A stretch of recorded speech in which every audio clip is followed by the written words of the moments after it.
You're listening to the Back Porch Talk podcast.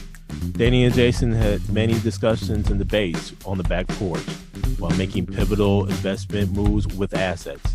That's right, with trading cards. They welcome you to the back porch and right into those discussions about current sports news with a fresh and unique twist. So come on and join us.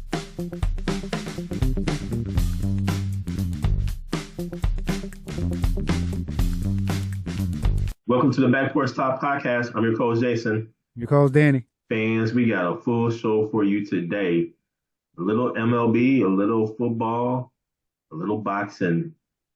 But first, fans, you all know what to do. Go ahead and like, subscribe to the show.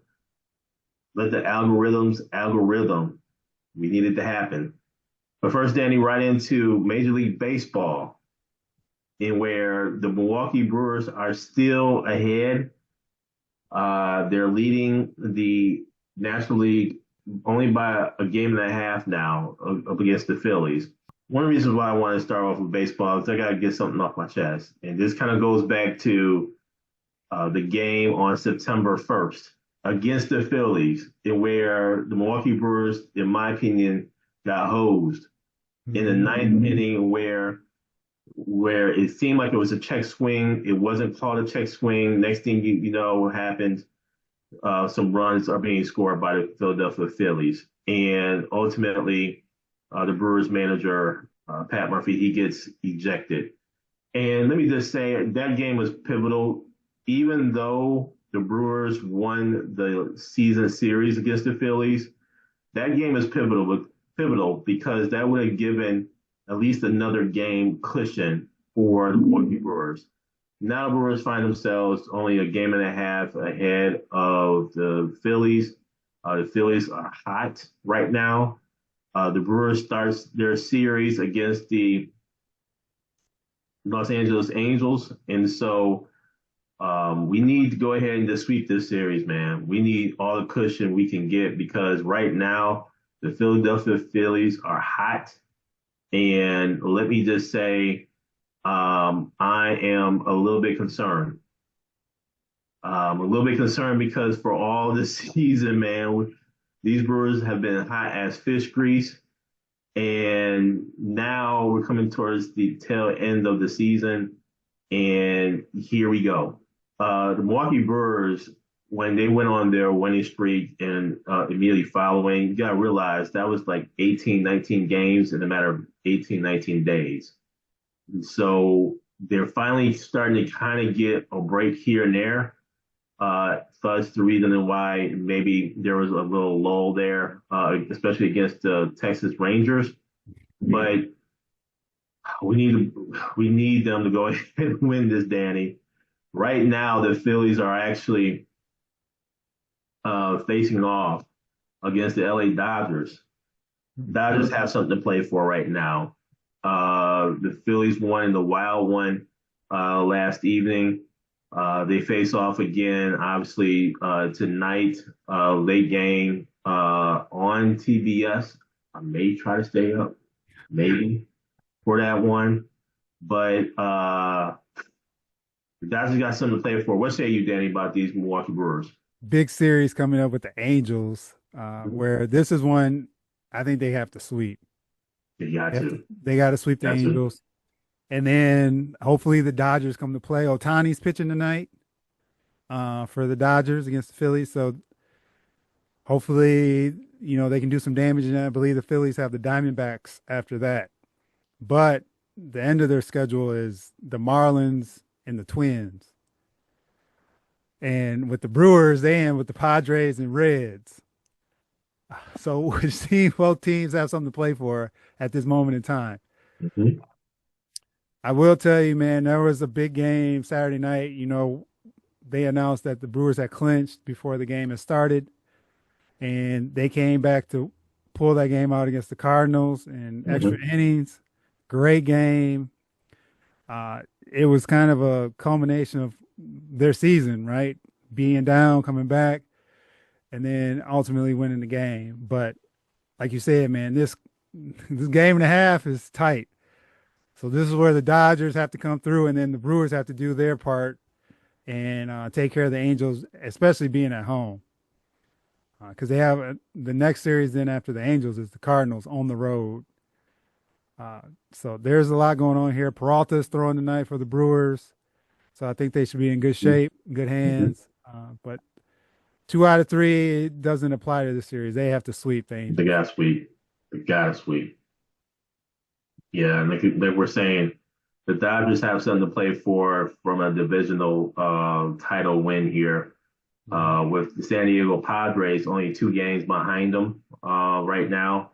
I think our division, we're looking pretty good. We're 5 games ahead of Chicago Cubs right now. And I would say this, though, Danny, just as we're saying they have to sweep the Angels, meaning the Brewers have to sweep the Angels. The Philadelphia Phillies, I would say they're going to, continue to put the pedal to the metal, if you will. But this puts Milwaukee Brewers on alert. One of the things we were, curious to know about is will they have anything to play for? Yep. Will they have too much of a cushion to where they didn't that they peaked at the wrong time? Hmm. I think now they realize we got to play day in and day out to keep this lead and to ultimately get close to 100 games. Yep. So we'll see how this goes, Danny. We'll see how it goes. And just as we're talking about the Major League Baseball, the NFL happened this weekend as well, and where a whole lot of games, Danny. But let me first start off with Thursday night. Thursday night game where, oh boy, those Green Bay Packers, man, they looking good. They are looking good. Now, they're not cooking, they're not hot as fish grease right now. But just you wait. I have a feeling. What James Brown said, I got that feeling. Mm. Listen, the Packers, I got that feeling, man. This defense is looking good. Jordan Love started off hot. The Packers started off hot, especially with a long drive, a 90 plus yard drive, not once but twice in this game. 27-18 was the final score. Jordan Love throws for 292 yards, 2 touchdowns. Jacobs runs for 84 yards, a touchdown, extending his franchise record of consecutive touchdowns in a game. Tight end Kraft, catches the ball for 124 yards, 6 catches with 1 touchdown. Let me just say, Danny, this defense looks good.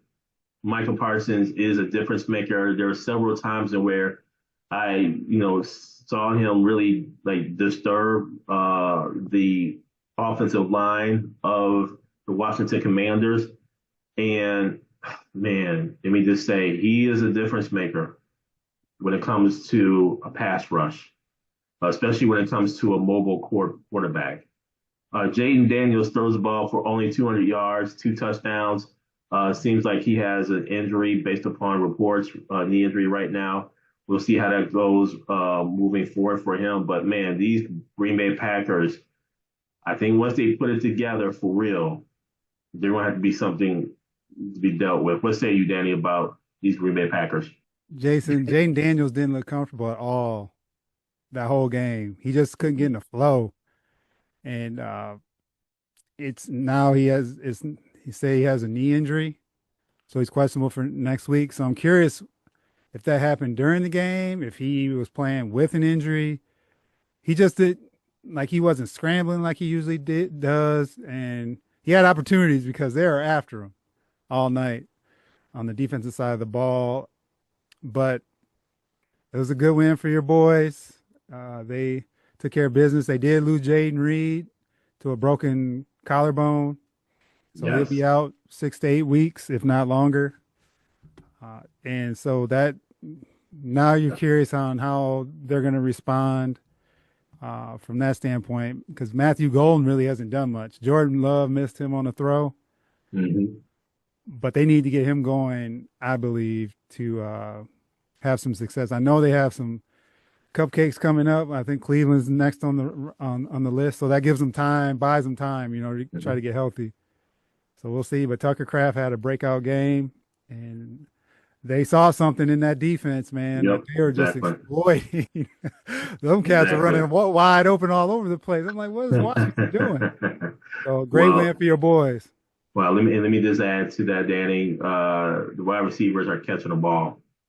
Hmm. They're catching the ball, man. Dontavian Wicks, 4 catches for 44 yards. We mentioned Tucker Kraft being the highlight in the receiving core, if you will. Malik Heath, a catch for 37 yards.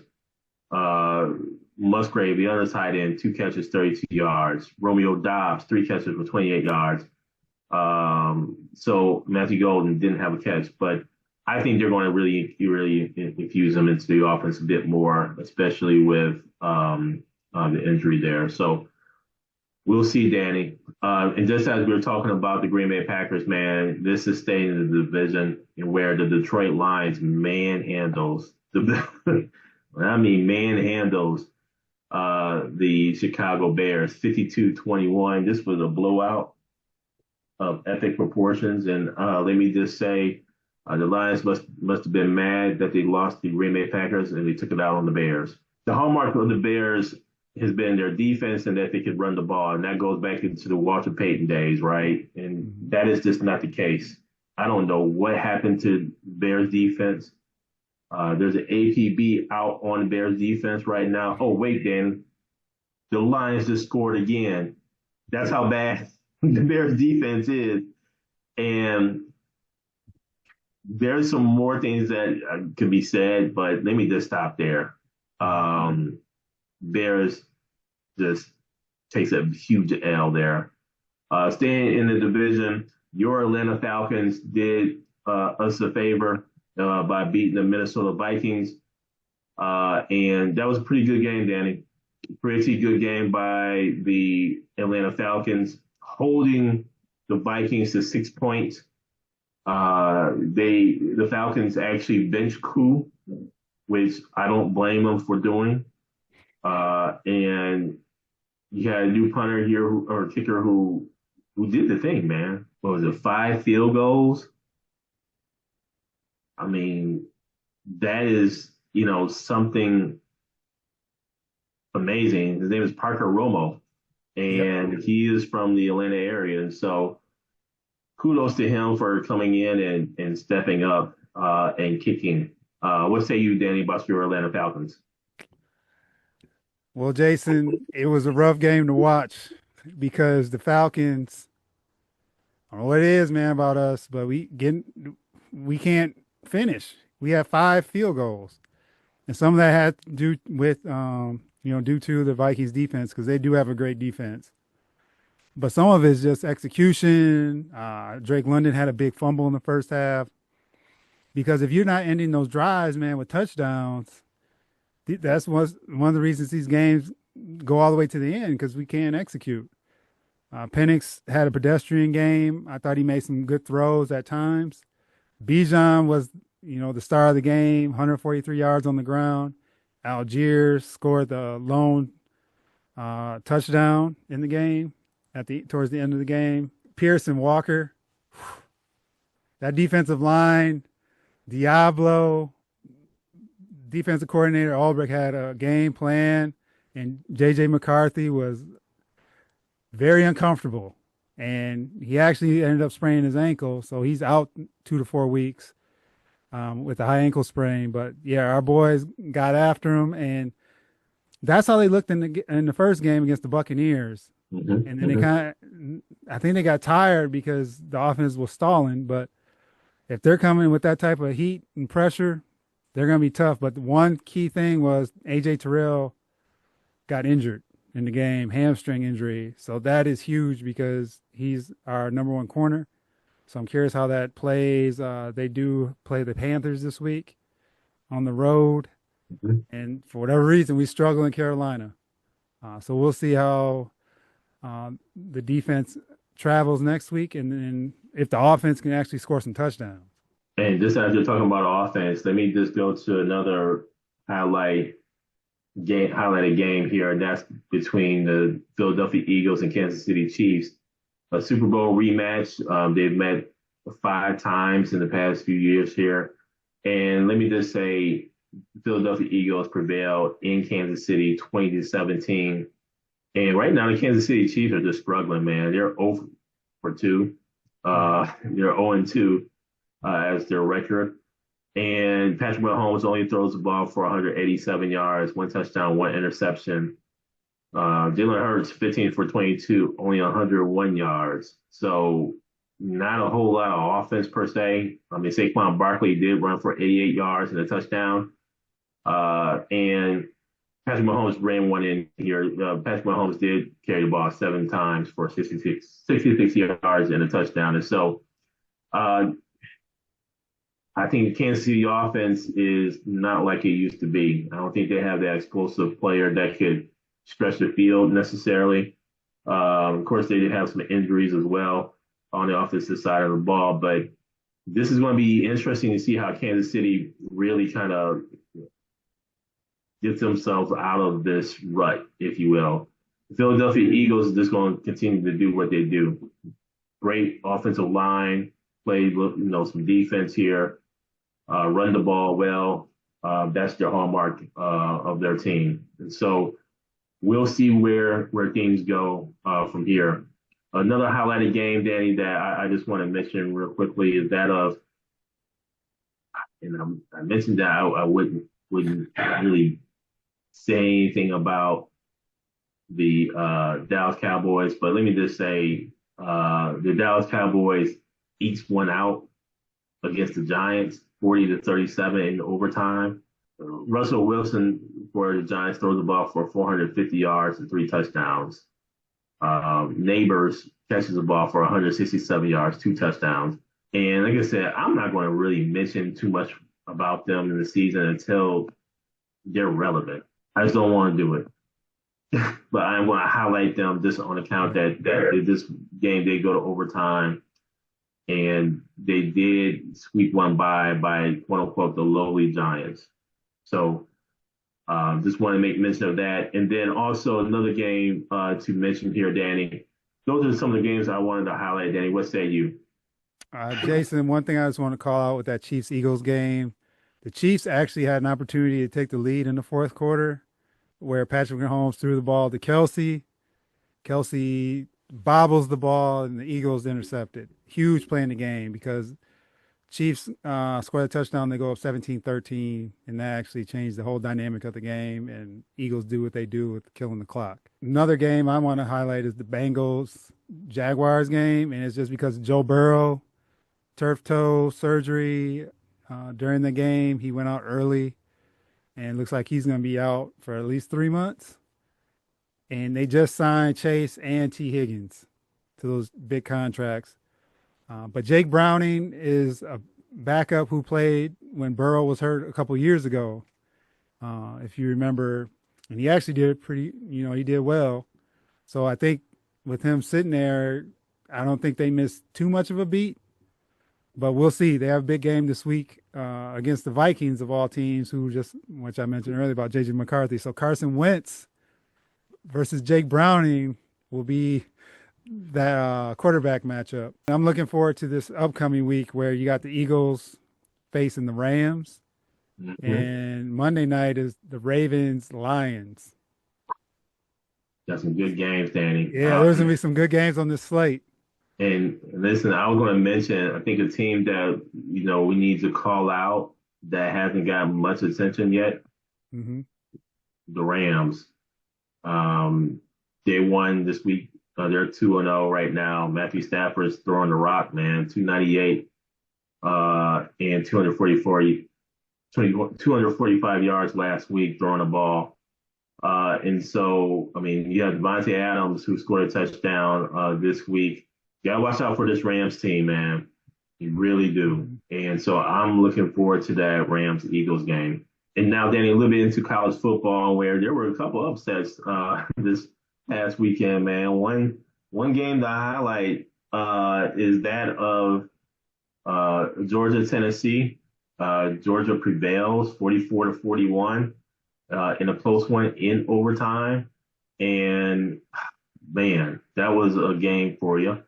And then the other one of note is that of Georgia Tech upsetting Clemson 24-21 in Atlanta. And so a good couple of games there for college football.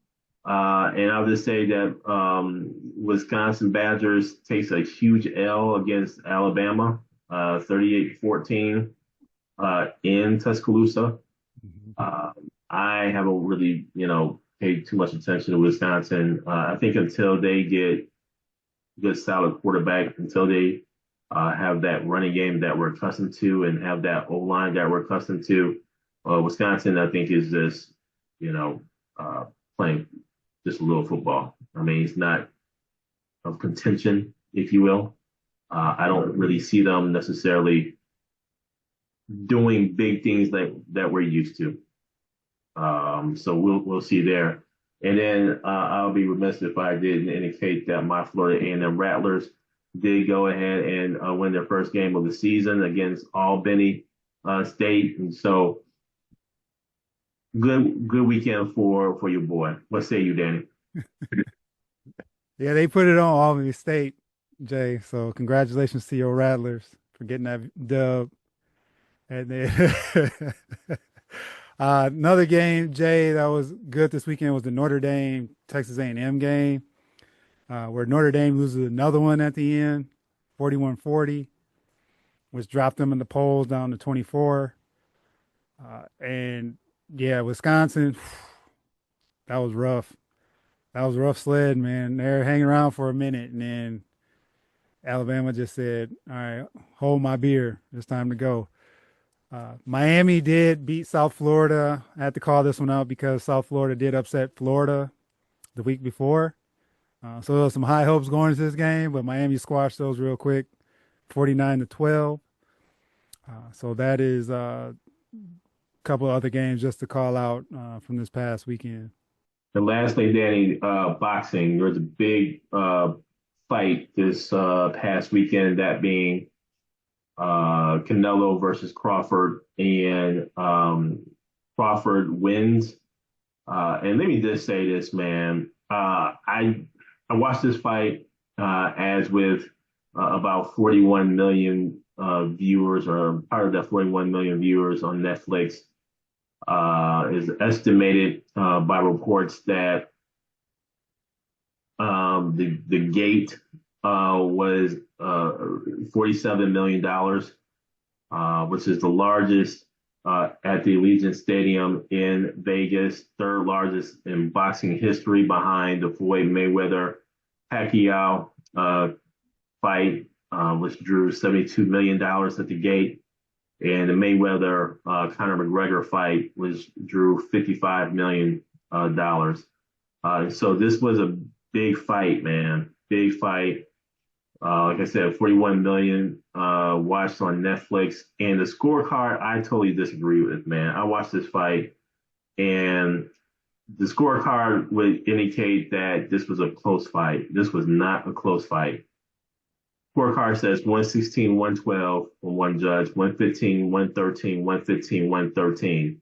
There is no way that Crawford only won by 2 rounds on a couple of scorecards, in my opinion. Crawford won this fight by at least 5, 6 rounds, man. Easy. Easy. So I'm glad that this was kind of like a blowout based upon an eye test from myself and other viewers. Because had this been close, I think Vegas would have stole this one for Canelo. But I will say, the purse strings, I think there's reports that Crawford only took $10 million for this fight, and I say only $10 million, right? And Canelo had about $110 million or $120 million, whatever. And that's because obviously Crawford came up to Canelo's weight division and took him on. So will there be a rematch? We'll see. I think the roles will be reversed when it comes to the price tag, the purse, and everything. But man, kudos to Terence Crawford for going for it, going for the title, stepping up, and making sure that we finally get a boxing fight worth watching. I can't remember the last time we had a boxing fight worth watching that drew this much energy. And so I'm hoping that there will be more. Because right now, I don't know all the boxers. I mean, back in the day, you knew the boxers, and they fought each other. They were like, "I'm going to be number one." And right now, I think the money is so much right now that a lot of people are really, a lot of boxers are really dissatisfied with the money that they're getting and their fans, their viewers, their numbers, social media numbers, that they're good. They don't want to necessarily ruin the flow there. So kudos to Terence Crawford going up to Canelo's division and taking the title. What say you, Danny? Yeah, great fight, Jason. It went all the way to the end with the decision. I thought round 9 in particular, that's where Crawford really got busy on Canelo. So it was back and forth. Canelo really didn't connect too many tough punches either. So that helped with Crawford, man. So he was able to do what he needed to do and end up taking this fight. And I think, Jason, 1.2 as far as, like you mentioned around fighters and understanding who they are. And you also have this element of UFC also in the fold, where I think that takes away from some of the boxing now. Over the last few years, is gaining popularity, where boxing, since you have Floyd Mayweather, you have other fighters that, have had decent fights, but something like this, man, if you can get this consistently, boxing could be back on the map. But that's the problem, is the consistency. Consistency, exactly. And I think that's where Dana White may help. So I think he was involved in some things here. I'm not 100% certain, but I think he will be involved in promotion and trying to get these big fights, because there's a lot of money obviously involved, all the way around. And people are going to pay for it. They want to be in that ring, and cameras shining, saying who's there, and you're going to draw. If you have a fight like this, you're always going to draw. So, and then look at Netflix coming full circle, man, from the Tyson fight to now. On the technology front, it was a world difference, man. Just the quality and everything too. So they've come a long way, and they're making a boatload out of this too. So it was just a great fight all around, and congratulations to Terence Crawford, man, to get that title. And I would just say one piece of feedback to Netflix is, I mean, this fight was late. I don't think I went to bed till after 2 a.m. And so to me, there was like a whole lot of extra fluff, extra stuff or whatever that could have been skinny down a little bit, if you will, to make this thing move faster, move along, if you will. But yeah, I think it's an overall pretty good production by Netflix as well. Thank you for joining us at Back Porch Talk Podcast. You can also join us on Twitter by tweeting us at @back_podcast.